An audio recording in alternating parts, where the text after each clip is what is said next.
There are times in our lives when we can genuinely sense that God is calling us to greater. It is in those seasons where we must shake off fear like never before. We can be going along with our lives, accomplishing things, and then we'll get this internal nudge or sense that more is required of us. Many of us, we wear a slew of hats. We have so many accountabilities, but the inkling we feel in that moment, that defining moment, it's that it is time for us to rise up and shift to purpose. Oftentimes, purpose is something that we sense with such grace and ease that we really don't understand what's on the other side of showing up to serve. When you get that nudge, regardless of whether or not you think it's a big deal or even a big thing, you must know that God is trying to do something through you. He has someone else in mind to take advantage of you responding with obedience in that moment. And I think today you're going to hear from Arika, and she is going to share with you what you should do when you sense that gentle nudge. Yes, it may call for you to make some changes and some shifts, and perhaps even take on new roles and responsibility. But if you trust God in that season, when that nudge is tugging at you, chances are you will show up and be a phenomenal blessing. Now let's get into it. For the longest time, I secretly wanted more. I often found myself shrinking to fit in, settling for what was comfortable, and even selling myself short. Once I finally accepted that we deserve success and we are blessed with the power to achieve it, I stopped playing small. I'm serious about building a life I love, and you should be too. I'm Denise Taylor of DeniseTaylor.live, and welcome to Embrace Your Power. I help women prioritize themselves, their success, and their happiness. Now let's meet this week's achiever whose story will inspire you to embrace your power and go.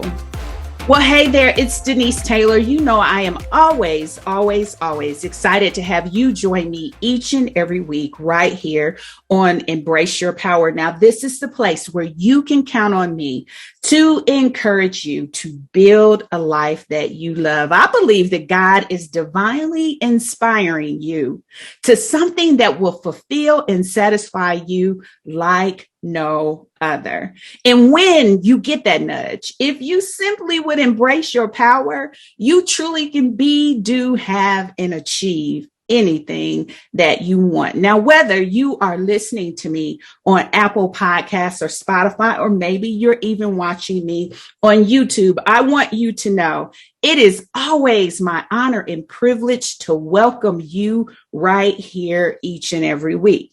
Now, I hope that you have taken the time to subscribe so that you don't miss a thing. And even more, I would love your feedback. So if you haven't taken time to rate, review, or even comment, do that so that I can know I am connecting with you.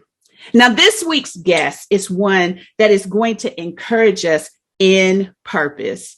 When I think about purpose, I think of that thing that you just sense that God is calling you to do or accomplish. But even more than that, usually your purpose, your gift, that thing that just comes to you with grace and ease is going to spur and be a benefit in the lives of others. Ultimately, you're going to show up functioning in your gift, and you are going to be a blessing. Now, when I think about that giftedness, it always reminds me of the success superpowers. And if this is your first time tuning in, I'm going to play them back so that you can be on the same page with me. The first success superpower is this: you have to see yourself successful. See yourself thriving in your gift, in that strength that comes to you so beautifully and so naturally. When you see yourself successful, then you can ultimately achieve that which you envision. Number 2 is shake off fear. And that is usually where we stop. Once the doubts start to rise, we cave in and back off the thing that we know we are being called to do. That is why shaking off fear is so vitally important. It's where you war against those thoughts in your mind of, I'm not good enough, I can't accomplish, I can't do. And you begin to affirm what God says about you. He says you can do all things through Christ. Number 3 is do the work. Listen. The journey that you will take will come with responsibilities that you must do. In this life journey and in a journey of purpose, you have a role to play. You can't shrug your responsibilities. God is going to honor his commitment to you, but you got to show up doing your part. The beautiful thing is this. It comes with a promise. God said he will bless the work of our hands, but we have got to be diligent in doing something so that we position our work for him to bless. Number 4 is take care of you. In this journey of pursuing greatness and accomplishing the things that we are called to accomplish, we oftentimes sacrifice ourselves. I love this saying, don't set yourself on fire. We don't want to set ourselves on fire. We want to take care of us. The mantle of greatness and the responsibility that comes along with achievement is huge, which means that we have to be prepared with strategies that will take care of us. And then finally, number 5 is hold fast to your faith. You're going to encounter obstacles. You're going to need to make choices and decisions. You're going to have to really dig in and be resolved and diligent to achieve. It's in those moments of difficulty, that our faith becomes our hope. We have to hold fast to hope. It is going to allow us to persevere. Now, what I love about my guest today is that she has given herself fully to purpose. She has been willing to make some really tough decisions in life to pursue that which she believed God is calling her to accomplish and do.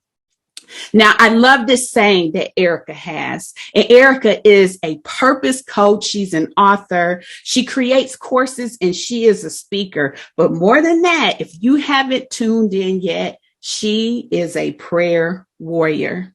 She has started showing up to bring prayer to life for women who are entrepreneurs.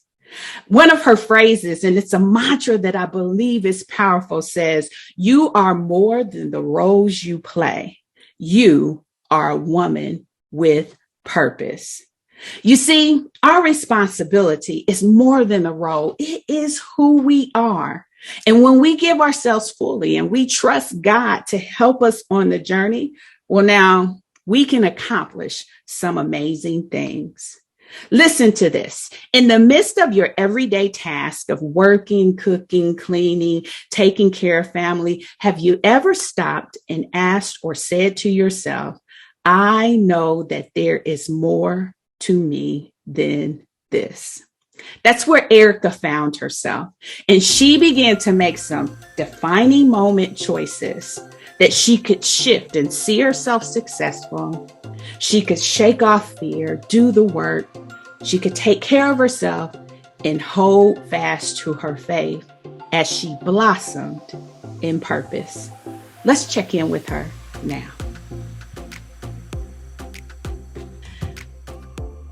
So I am so excited to have Arika with me today. She has made some huge defining moves in terms of her career, her role, and she is in hot pursuit of purpose. And in addition to that, I have tuned into her prayer call. And when I tell you she has a heart to serve and lead women who are pursuing their entrepreneurial journey into their greatness, God has planted her to do that in such a fantastic way. And so it's my pleasure to welcome Arika to Embrace Your Power as she shreds off these traditional roles and comes to the forefront with a heart to serve and love God. So Arika, welcome, and do me a favor and go ahead and introduce yourself. Thank you so much for having me. I'm so excited. I love your podcast. I love everything you do. So thank you so much. And like you said, I'm Arika Davenport. I'm a wife. I'm a mother. And I'm owner of She Pursues Purpose. And really, as a purpose coach, I help women to identify their God-given gifts so that they can fulfill their purpose through entrepreneurship. So as you mentioned, like, I'm a God girl. I love all things God, all things Jesus. And so it's just my mission to really empower and equip women with the practical and the spiritual tools that they need to fulfill their purpose and just walk in the calling that God has for them. I love that. I'm a God girl, because that proclamation just is a heart of surrender, right? When you can label yourself with God, you are in a fantastic place, hooked up with the right one, I would say. Tell me about your Christian journey. Have you been like in church all your life? What did that journey look like for you?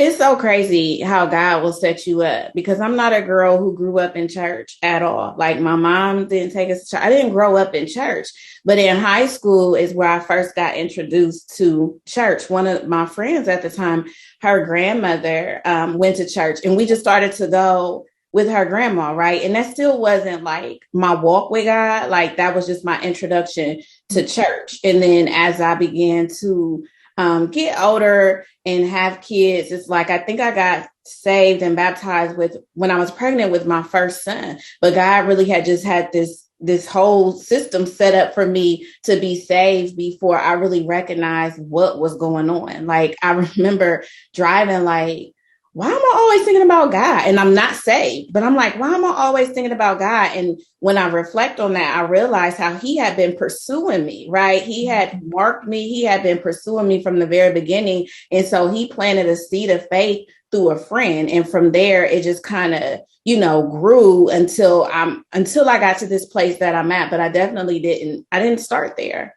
That's awesome, because oftentimes we think that when young people are in high school, that's a time that they walk away from it, but that's when God drew you in. And I also love the boldness of your friend and her family to be like, hey girl, let's go to church, so that you could at least get introduced to something that was new for you. And I agree with you. When God is setting you up, he kind of woos you right in. And that's exactly what it sounds like he did. I think the innocence of you just wanting to have a relationship has been part of what maybe caused it to blossom like it did for you. So tell me, when it started to come alive and you knew, hey, I sense a calling, what was that experience like for you? It's so crazy, because when I first started off, again, it was like, you're not always aware of what he's doing. And so for the longest, I was still going to the club, right? I was still living my life, but then I would go to church.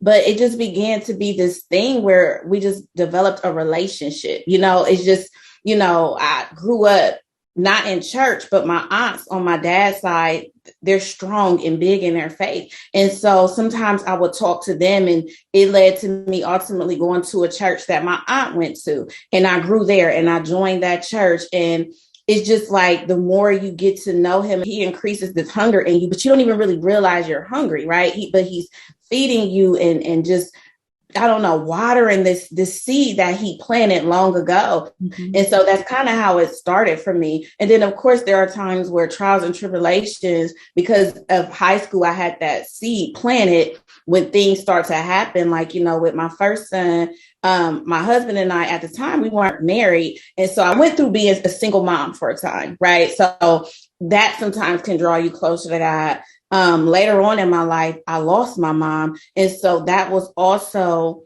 some of those seasons where he showed himself in a way that I didn't know, right? I didn't know him to be a healer until I needed healing. I didn't know him to be a provider until I was a single mom trying to figure things out. And so it was just this journey that he was more consistent in than I was even realizing that he was in, right? Like it was just my life. But when I look back, it's like, wow, God really sustained me. He kept me. He was teaching me and leading me and pursuing me this whole time. So I don't have a defining moment, right, where it was like, oh, I'm saved and all of it. It was just something that's evolved over time. And now that I know who I am through him, it's like, oh yeah, it's just me and you. And this is what we do. We serve and we push your kingdom.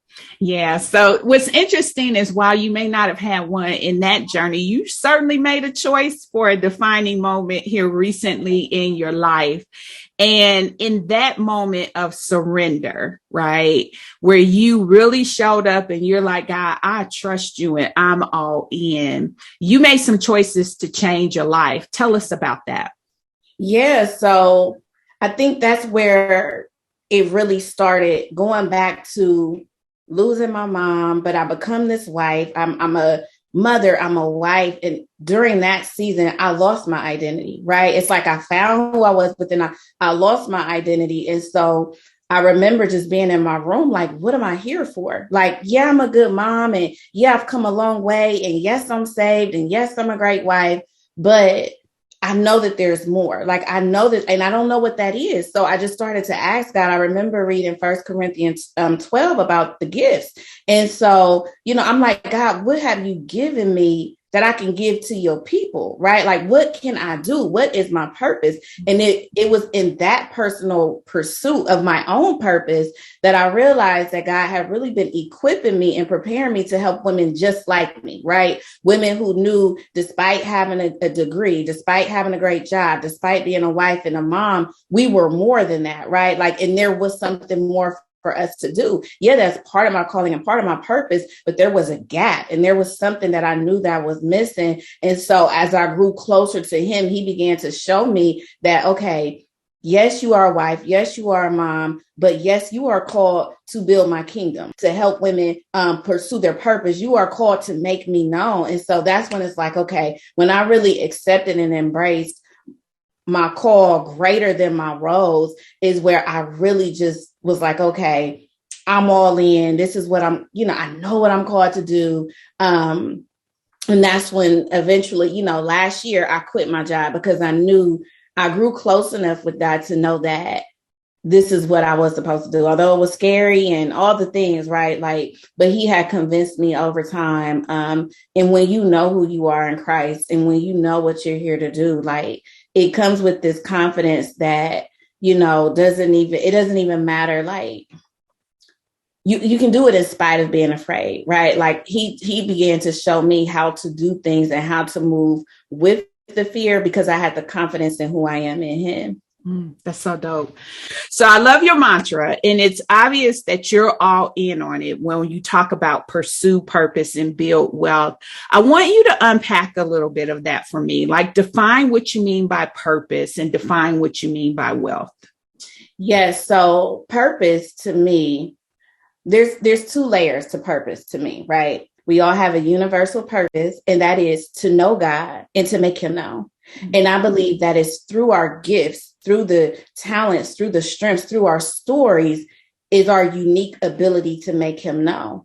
So this is purpose, right? It's the ultimate goal of knowing God, but then it's through our gifts and through our stories and through our experiences that we're able to make him known, right? It's through our gift of teaching and speaking and all of those things. And so that is purpose. Purpose is the reason that something exists, right? Purpose solves a problem. Purpose meets a need. And so I tell women all the time, like, it's almost multidimensional, right? We have this universal purpose. We serve purpose as mothers. We serve purpose as wives, but we also serve purpose in the world for his people. And so when that is the pursuit we're after, right? To feel our purpose in all the ways and all the roles that he has us, he wants us to serve.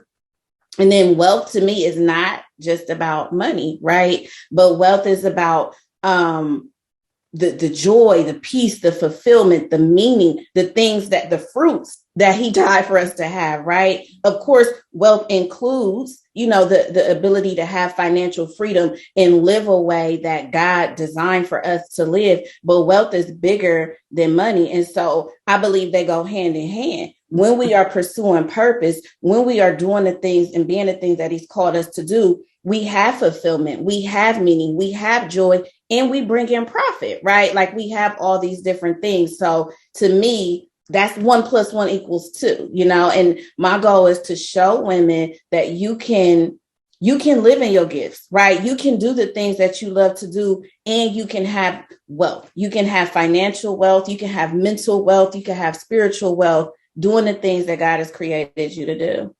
So, I want to just go to the simplistic, right? Because I feel like sometimes we gloss over where many people find themselves.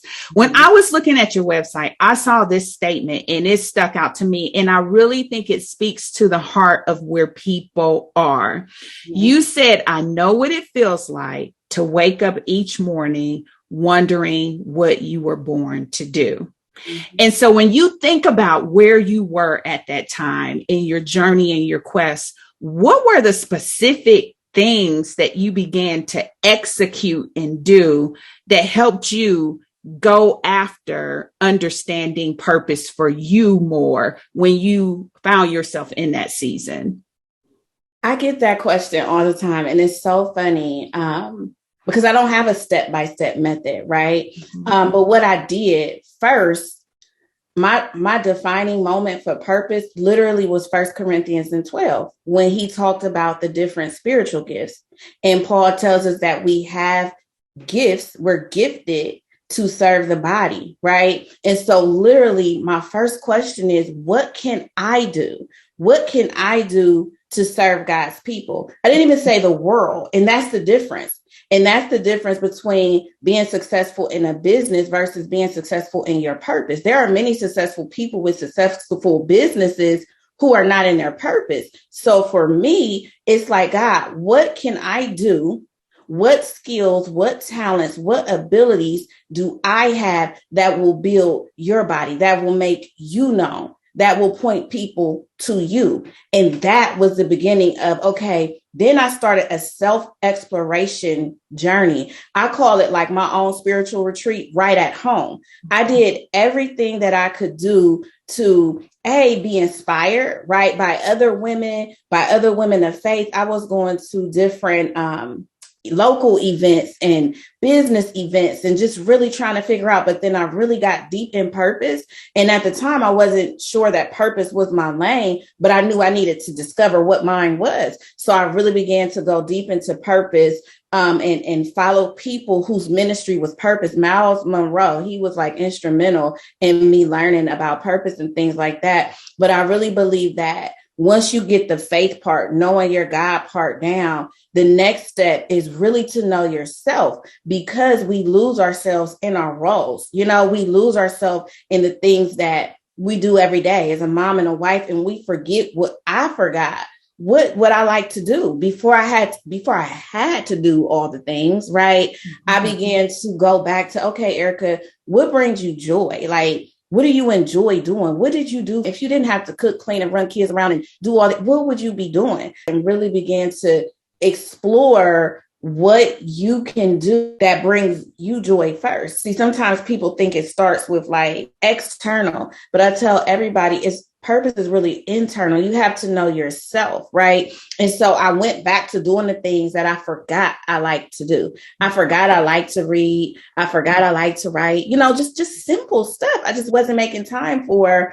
And then that's how She Pursues Purpose began to evolve. It started off as a blog, right? Because I knew I liked to write, I knew I liked to read, and I knew I liked to encourage people. So I literally put that together. I started a blog, and it evolved into all the things that, I didn't know it was going to evolve to. But I think that's really the secret, to really first understand that your gifts are not for you, right? So get the mentality and get the mindset that, yes, I have these gifts, but God has given these gifts for me to use to serve other people. I benefit, right? Like I benefit from it. But ultimately, the gifts that we have is to give away, right? Passion is some of the things we like to do for us. I love to sing and I love to dance, but that is not my gift. Okay. Like I can do it in the shower, but that's about it. The gifts, is this thing that comes so natural to me that other people benefit from it. And so that's really the journey that I began to take. It is incredible because you're right.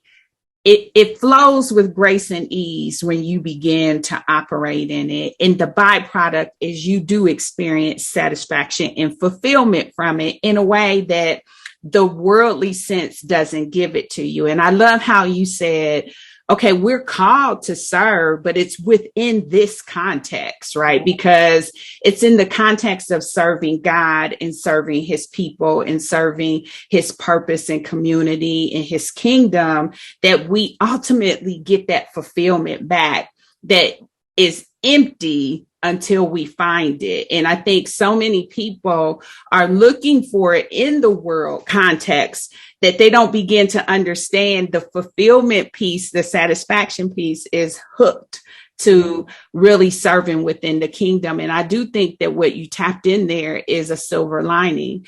I had personally measures of success in a lot of things, and I am gifted and talented to do a lot, but it wasn't until I wrapped it within my purpose in the kingdom, like you described, that I began to get a sense of fulfillment and satisfaction like I didn't have before. And I know personally for me, when that shift happened, the old way that I used to be satisfied, it didn't fit anymore, right? It used to be about job performance and it used to be about what was I able to achieve within my career. And when I went back to it, I was like, it's almost like when you taste baked chicken done better, the old way just don't taste as good. And you'll be like, oh, this isn't as good as I thought it once was. And that's kind of how I felt once I experienced satisfaction serving within my God-given purpose versus what my strengths and skills and abilities could do.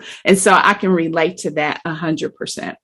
Yeah. And I think too, just not to leave out, I know it's about the focus and the intent, right? Because my focus is to serve God's people, right? His kingdom and to build his kingdom. But the intent is to show the world, how we operate so that they can get curious and come in, right? So that they can say, so it's not that we're excluding non-believers, right? But I understand just like when Jesus came, he had a target audience, right? It was the Jews that he was like, these are the people. But at the same time, I have an intent for the Gentiles. And that's kind of how we operate, right? Like, I know that I'm giving my gifts to build up the kingdom, but I also know with that, some people are going to come across my my prayer line who don't know God, but because of me operating in my authentic gifts, they may be, that may be the lane for them to come to know God. Because remember,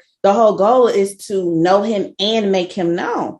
Right. So I'm not making him known to the people who already know him. Right. So I'm serving those people and I'm understanding that my gifts are to build his kingdom. But I also understand that it's his strategy to bring all people in and to make himself known through us to all people. That's awesome. That's awesome. So let's talk a little bit about your 5 commandments to pursuing purpose. I love the whole play on commandments and in the way that you've outlined them. I think that is very powerful. The first one says, know thy God. And if you set that up, help us to understand that commandment.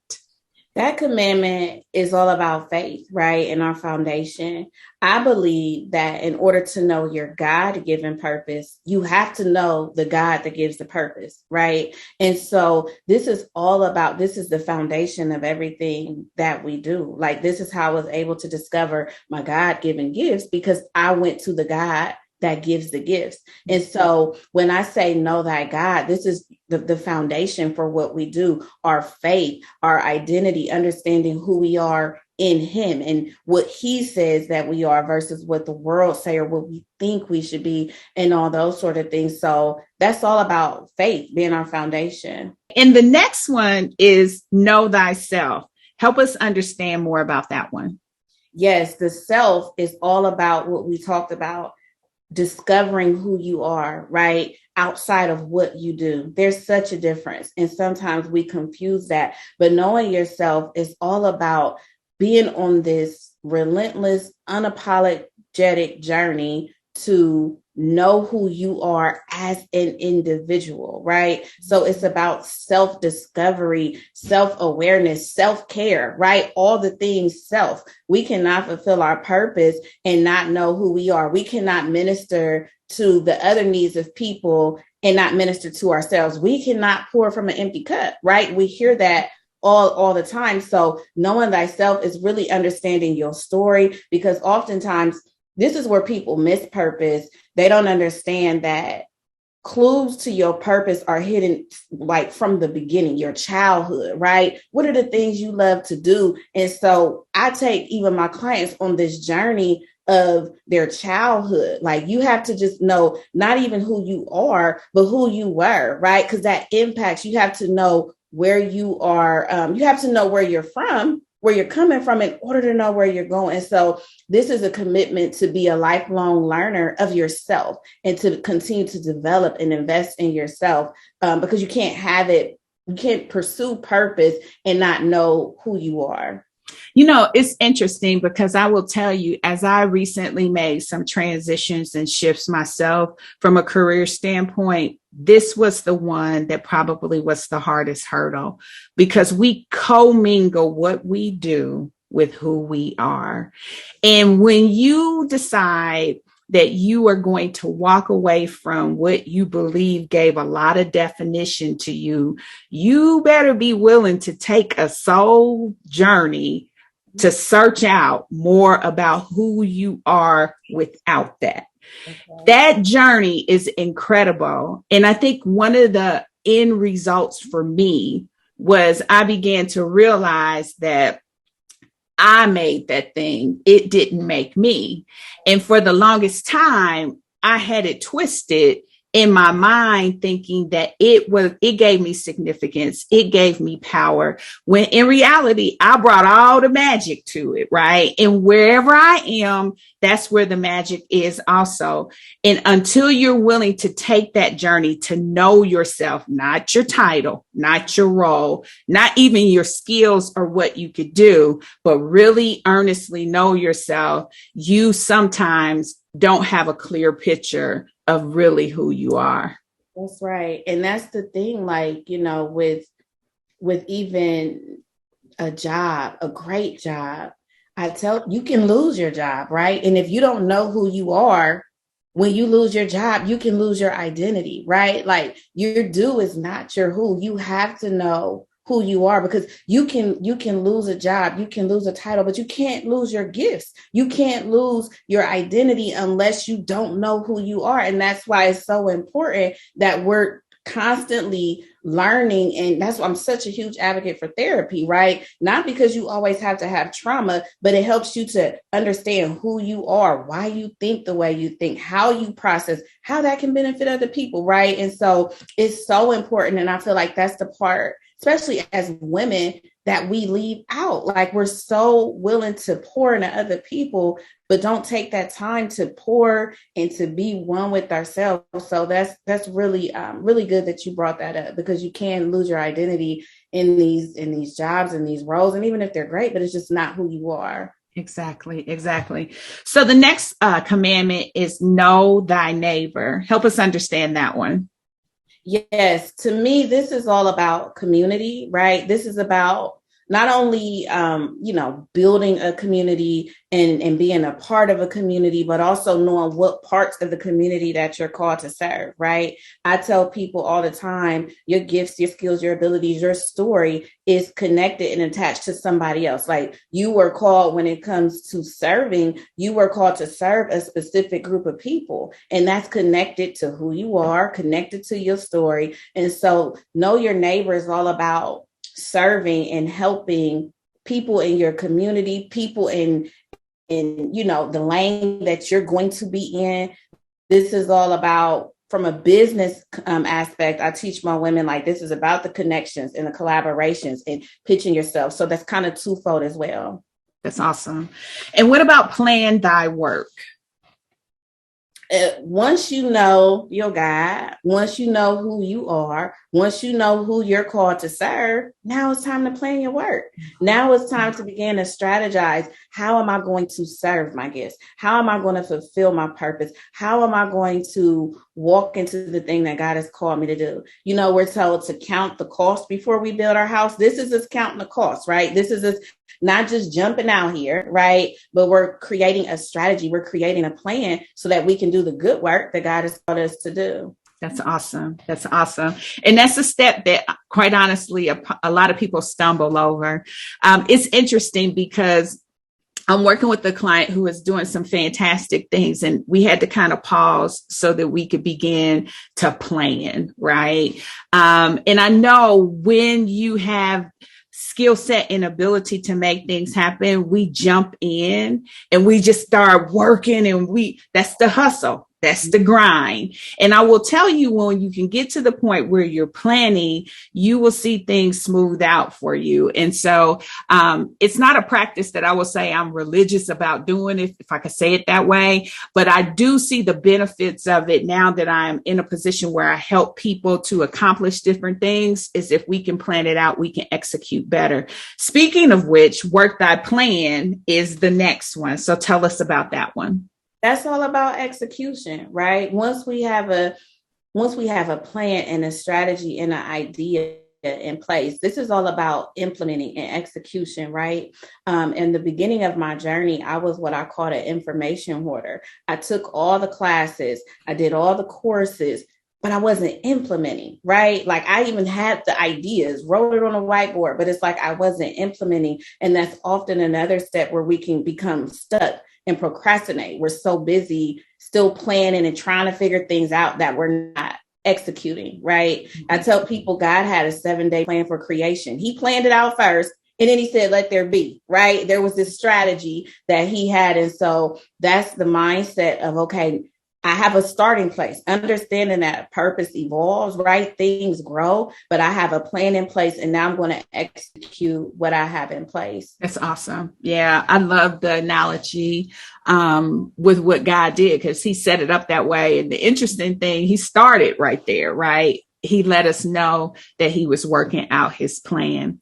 Now, how did the prayer line come about? You know, how did all of your steps and everything that you were doing and executing morph into the prayer line? And tell us about it, just in case someone is not familiar. Yes. So my prayer line, we meet every Thursday morning at 7:30 a.m. Eastern Standard Time on my YouTube channel, which is Arika Davenport. But it started, this was like, God gets all the credit, right? Like, I was doing for a while, I had been going to a prayer call through Saved in the City, who I love. It's another great ministry for women. And when I was on their call one morning, I heard God clear as day say, start a prayer call. And I'm like, okay, you know what I mean? Like, okay. And so it started off on just doing the conference calls. I got a line through a free conference line, and I was just sending out emails to my community like, hey, we're just going to do this prayer line. And then it has just evolved, right? When I began to think about impact, you know, it's like, wow, I'm really on to something with this. It's not nothing I've always prayed. I've always like wrote things, right? And so as I began to just really step out and do this thing, the feedback that I was getting, I'm like, oh my gosh, I didn't know, right? I didn't know this is what this was going to be. And so that's really just how it started. God told me to start this prayer line. It started off just on a conference call where we're calling in every morning. And then I just began to, you know, talk to my friends, and we was like, how can we get this thing to go further, faster? It's like, everybody's on YouTube.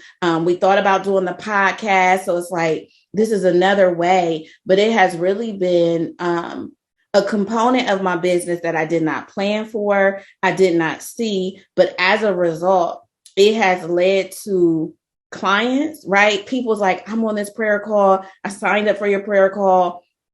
and I want to be coached, right? So it's just become this component of business that it was not part of my strategy, definitely part of his.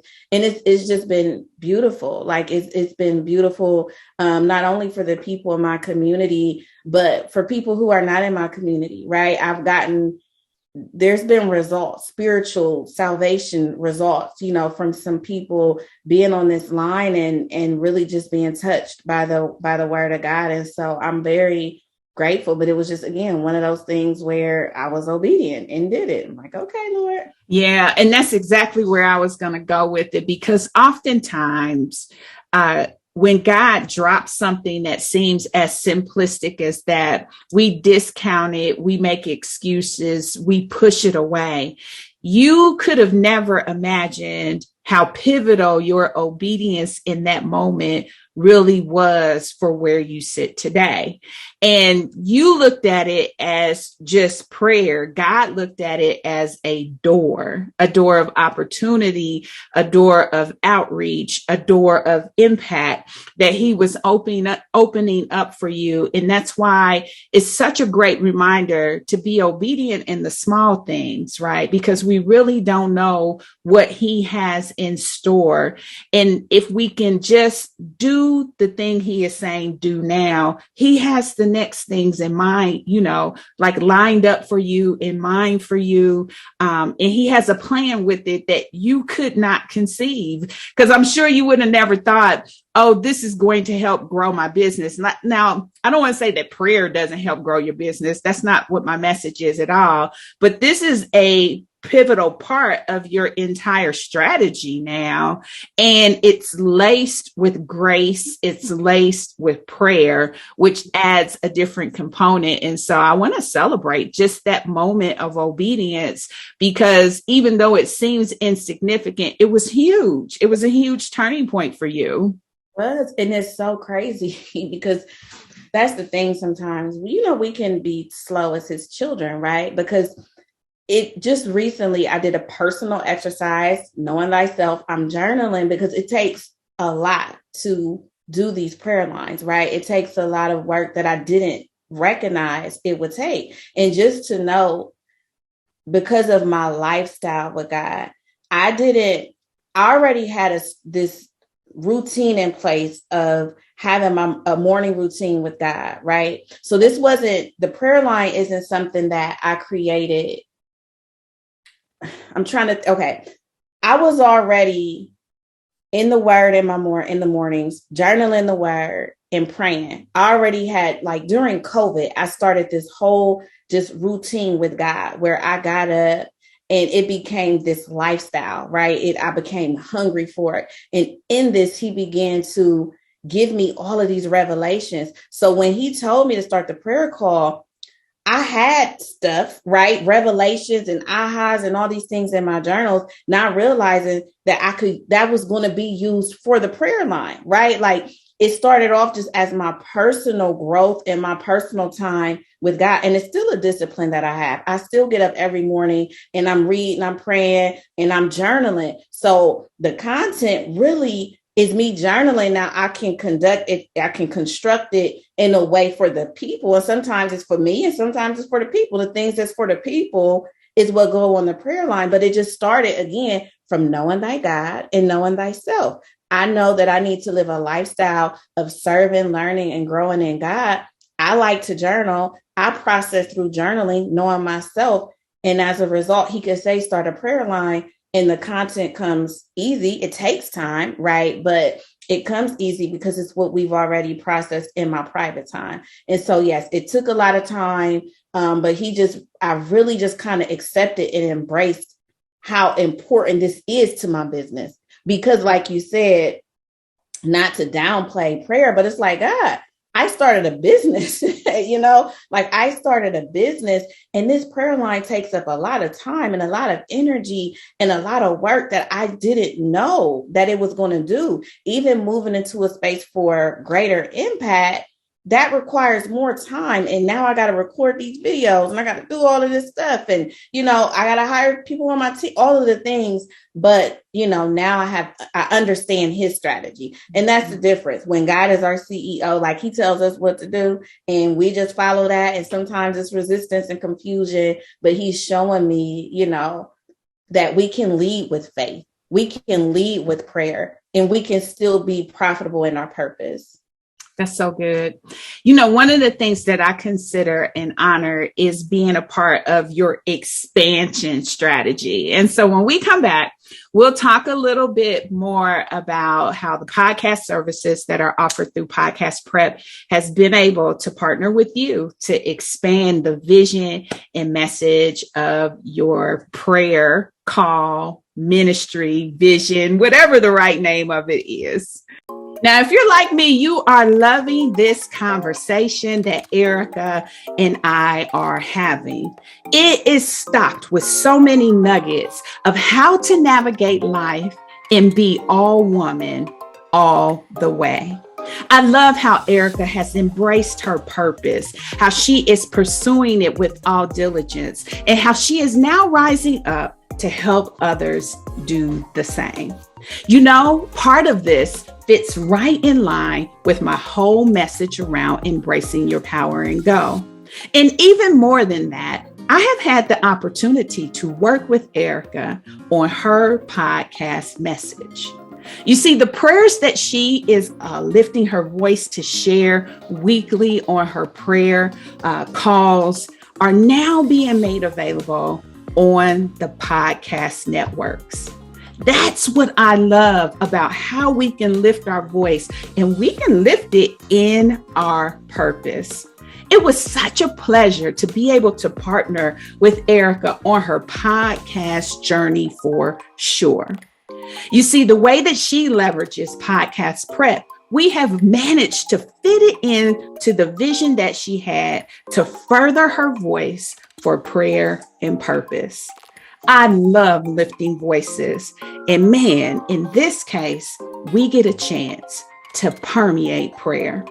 Now, if you sense that God has called you to accomplish something big and your voice is a part of that, I would say to you, you should consider a podcast. It allows you to establish a platform for your mission where you can show up so strong and bright within it. Podcast Prep is a program where we come alongside you and help bring your vision to pass. There's no classes, there's no cohorts, there's no even recorded content for you to figure it out on your own. We lock arms with you and bring that vision to pass. And so if you're interested in launching your podcast, I welcome the opportunity to talk more with you about your vision. Now let's get back with Arika and wrap up this great conversation. So now that we're back, let's dive a little bit more. One of the ways that I thought was really powerful was the vision you had around using the content, the messages that you already had to light up other channels. And here's what I mean by that.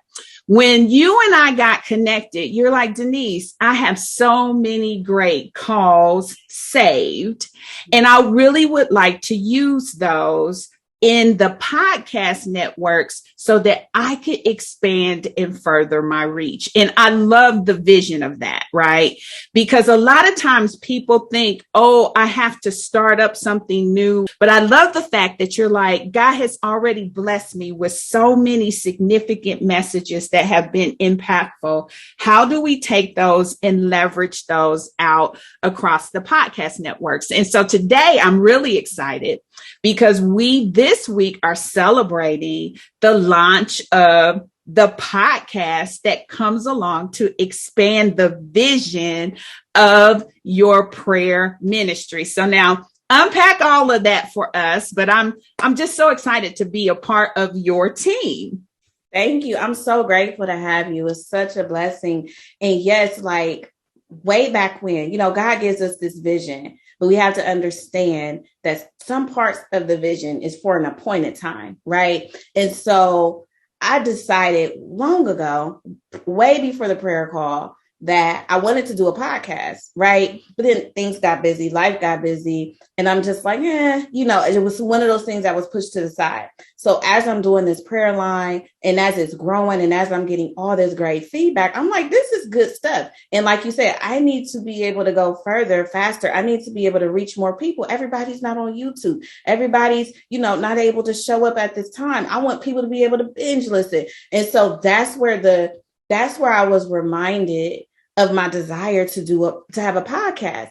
And it was almost like a no-brainer, right? Because it's not requiring me right now to create additional content or anything. I'm repurposing, the things that I already have done, the ways that I've already served. And this is just another avenue by which we can reach people and serve people. And so I was so grateful when you said yes to me, right? You have made this process very easy, and it relieves when you are a business owner. There's so many moving parts, right? And so when you can trust somebody with your vision and your baby and someone who is aligned with what you're doing, it just really makes it a no-brainer. So I'm super, super excited to, have this new podcast, Planet and Purpose, and you and your team is behind it all. I'm super excited. So, what's exciting for me, and this is the key, and you kind of alluded to it before, when you are owning your business and there's so much to do, it distracts you from what I like to call the zone of genius. Mm-hmm. Your zone of genius is the morning times, it's the journaling, it's the downloads, it's the ministry. And when you start talking about having to set this up and write this and post this and do this, can you do it? Yes, you can do it, but it takes away from you being able to anchor in on the zone of genius. And that is when I believe you begin to accelerate, is when you bring the right people in at the right times. And you're like, okay, what really needs my hands? What really needs my attention? What really needs my creativity? And who can I build around me to do the things that I don't directly need to put my hands on? And seeing you get to the point where you could recognize that and then being a part of the vision that you trust with that, I consider it an honor too. Now, I will tell you, joining the prayer call, that's good stuff. It's going to edify you if you are an entrepreneur, if you are a woman and you are seeking purpose and you are trying to execute in the vision and calling that God has given you. It is perfect. The YouTube channel is perfect for playbacks, but being able to light up around the world in the podcast networks for people who are podcast listeners, this is really going to change the game, because your prayers are so targeted. And sometimes people don't know what to pray. They don't know where to go, and being able to tap into this portion or arm of ministry work that you're doing is going to really change the game. And so I celebrate you today as you roll out yet another channel for your powerful words in ministry to be lifted. Thank you. I appreciate it. Absolutely. All right. So around these parts, we believe in building a life that you love without apology. We anchor in on life, love, and the pursuit of happiness. And so I like tapping into wisdom. So let's go for yours. The first one is this. What's your life wisdom? What would you tell your younger self about life if you could? I think I would tell myself to really be intentional about enjoying the enjoyable moments, right? Sometimes when we're building and growing and doing all the things, we kind of let life pass us by, right? And things just get so busy.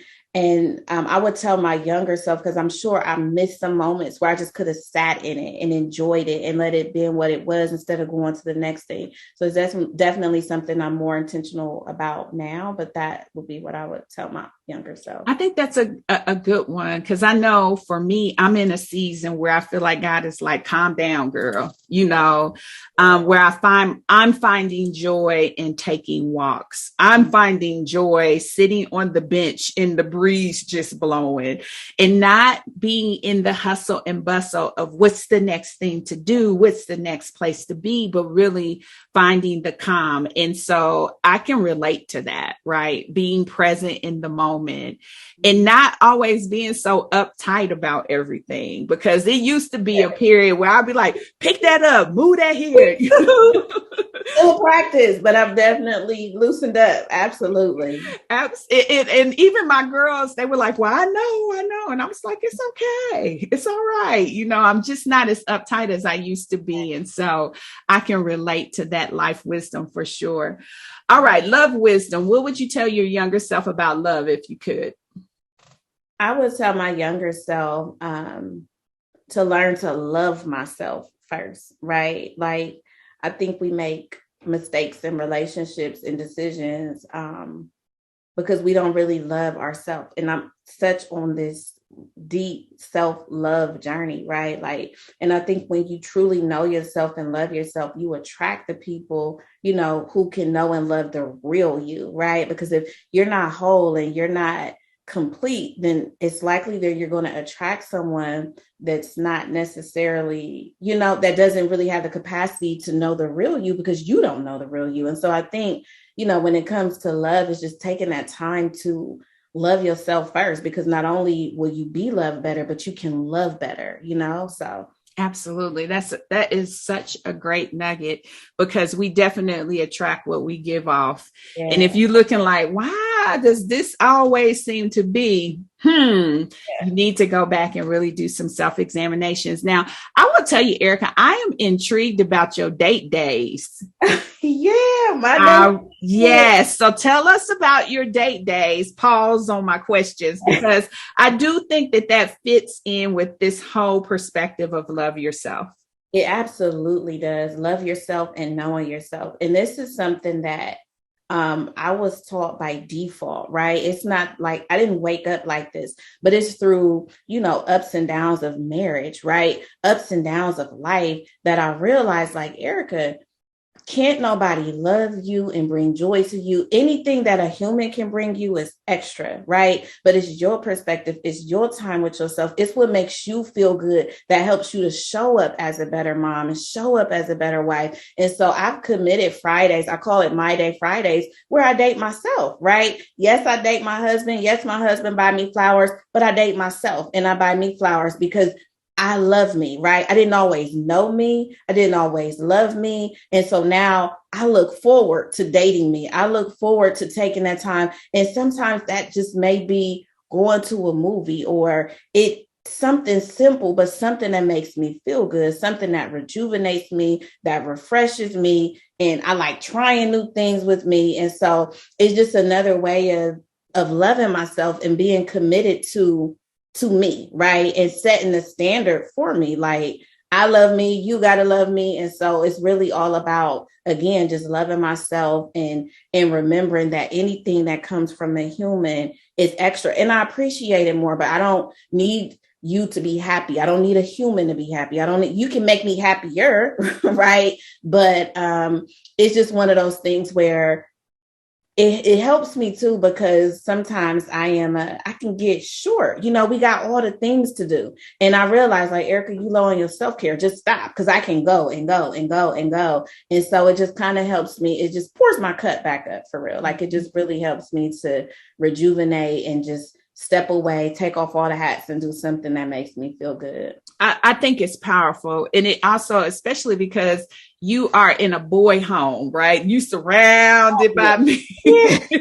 I think it actually teaches them that they have to prioritize you too, your time, your needs. It teaches them that particular value, because you, like, my husband is surrounded by girls, you're surrounded by boys, right? And I think that you being able to steal away and, not necessarily saying y'all figure it out, because you are coming back by the end of the day, but it's still, this is your protected time for you to take care of you. And I just love that. I love that example. And so please keep showing it, because it's messages that people need. Absolutely.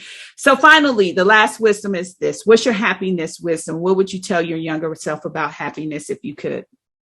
Kind of to piggyback off of what we just talked about. It took me a while to understand that I'm responsible for my own happiness. I used to want my husband to make me happy. I wanted situations and circumstances to make me happy. And I kind of got some tough love and learned that really I'm the one, right? People can contribute to the happiness I already have. People can contribute to the joy I already have, but that's a choice I get to make, right? Nobody gets to make that for me. And so that is what I would tell my younger self, like, girl, you're responsible. There's not another person who can make you, they can add to it, but they can't make you happy. That's a choice. That's an intent. That's a focus that you have to do. That's awesome. So Eric, I want to say to you, it's a privilege to partner with you, to bring your vision, your God-given vision to pass. I want to encourage you to keep your heart and your ear open to him. Just as much as he has given you a whisper to say prayer, he will give you more. He will give you more in your quest to build wealth, and just continue to be available to him. It's beautiful. It is absolutely beautiful to see you serving and committed to what he's called for you to do, and be example wise for us in this season. And so thank you so much. Really quickly, tell everyone how they can get connected. And I'm going to make sure that I celebrate the podcast on social media. We'll put all the links in the show notes, but let everybody know how they can get connected with you. Yes, I am on social media. She Pursues Purpose, Facebook and Instagram. My YouTube is my first and last name, Arika Davenport. You can also subscribe to the prayer line. The best way is the bit.ly link, bit.ly.purpose prayer line. But yeah, I'm on social media. My website is shepursuespurpose.com, which that will be updated and changed, but that is still going to be my website. So yeah, I'm available through all avenues. Absolutely. And I always love to say that success looks good on you, but it looks beautiful on you, my dear friend. Thank you. Well, that's it, beautiful. Thank you for tuning in. Don't ever forget that you are truly blessed with life, love, and all the happiness your heart can hold. Be relentless in building a life you love without apology. I'm Denise Taylor, and you can always find me in our free Facebook community. It's Embrace Your Power. Easy to find. Now be sure to rate and review this podcast and share it with a friend, and make sure you subscribe so that we can stay connected each week. And remember, God has not given us a spirit of fear. He gave us power. So be sure to always embrace your power and go.